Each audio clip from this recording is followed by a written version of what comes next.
Pahranagat, wildlife sanctuary in central Nevada.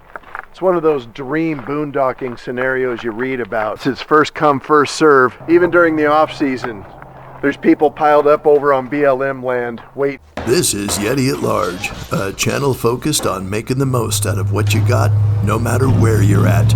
Now that you're here, let's go.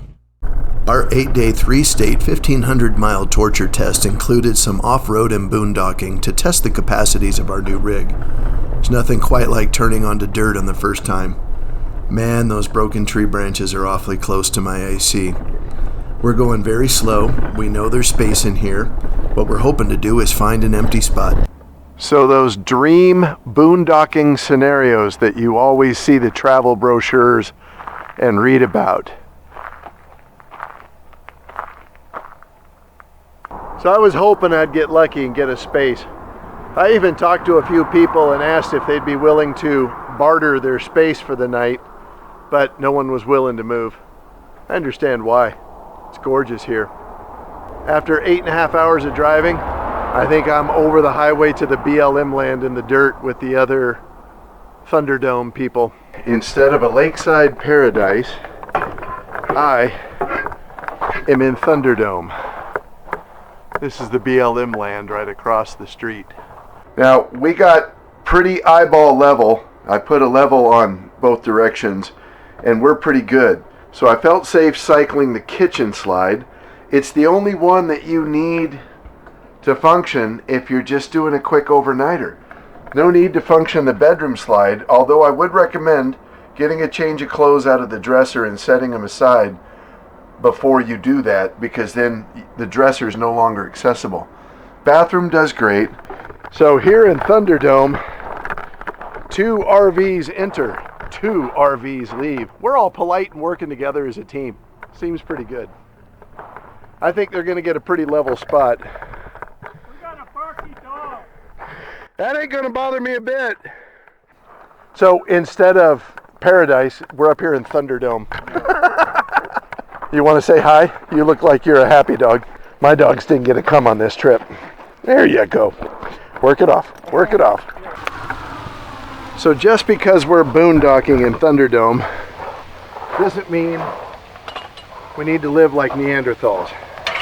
This is some of Jerry's smoked brisket with my salsa and cilantro. And I got some pinto beans here that I'm searing up. I've rendered all the fat out of the brisket, so it's going to be like chicharrones.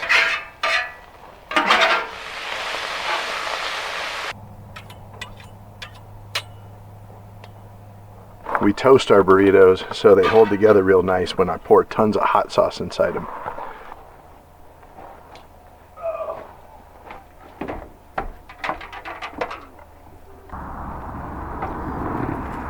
And the sun is setting over Thunderdome. Of course, the first thing you notice is the capacities and limits of the 12-volt only system. We have 320 watts worth of panel on the roof and 2 100 amp hour lithium iron phosphate batteries in the basement. This has powered our 12-volt system, and I have yet to even have the meter dip off of fully charged. We have our refrigerator, our propane furnace, all of our lights, interior fans, but we don't have any of the systems that run off of the 110 AC. Our plans moving forward are to add an inverter, a second 320 watt panel on the roof, and the necessary infrastructure in shunts, bus bars, and monitoring systems to increase our solar capacity and move some of that DC power into the AC 110 volt system. So the morning of Boondock night here in Thunderdome. Burritos last night were awesome. Systems on the RV are pretty impressive. I'll show you the panel in just a second. Now, I've got a lot more than the stock battery, so when I'm running off the 12-volt system, I'm doing good. I ran the furnace a little bit last night because it got cool. I saved my leftover coffee in the fridge, which never has dipped below 39. in the fridge and 0 in the freezer. And we're super comfortable. Now, if it got cold enough, I could have run the tank heaters, but we didn't need to. I did run the furnace a little bit just to get some heat up this morning. I'll turn that off now because that's on 12 volt and propane. Can operate the fans and the lights no problem. But I want to show you my tank. Fresh water, we're traveling with about 250 pounds of fresh water. That's enough, but not too heavy. And you can see I'm running on the water pump to operate that. I have the tankless heater off just because I don't need it right now. Battery after a full night of boondocking, only running 12 volt and small stuff, hasn't even dipped once. So the system is working great. Would tell you, Alliance, could you label these with where they're at, not just the numbers? Kind of like my mislabeled black tank pole handle on the outside. Breakfast burritos with the last of that smoked brisket and my bacon, onions, potatoes. I'm at the part of the trip now where I'm really missing home. Missing my sweetheart, missing the dogs. And if you're a dog owner, you'll know dogs would help me clean this bowl up before I washed it. When I was still in public safety, I loved cooking for my squad. There'd be times I'd take days off and they'd be on duty. They'd come by the house and I'd have to-go containers ready for them. So if Ryan and Mongo were here, I'd have burritos for you guys.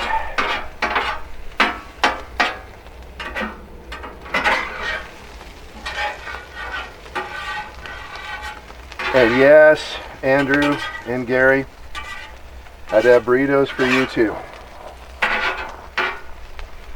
All right, that's ready.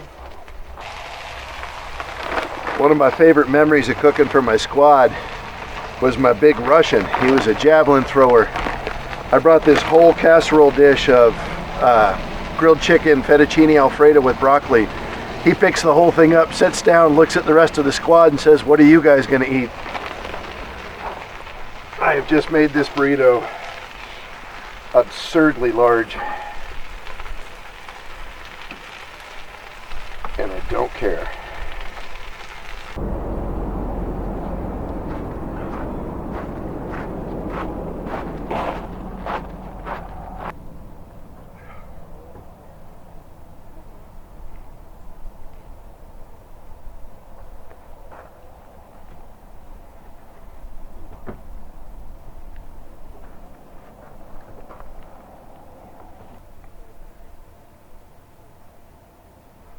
There's nothing quite like a sunrise breakfast on the hood of a truck. It's time to break camp and get back to Arizona and end this 8-day trip.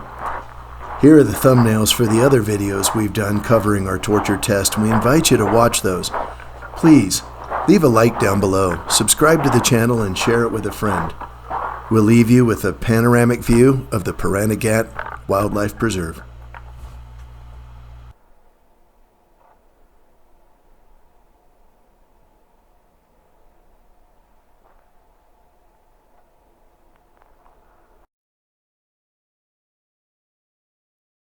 Here at Pahranagat, Pahranagat.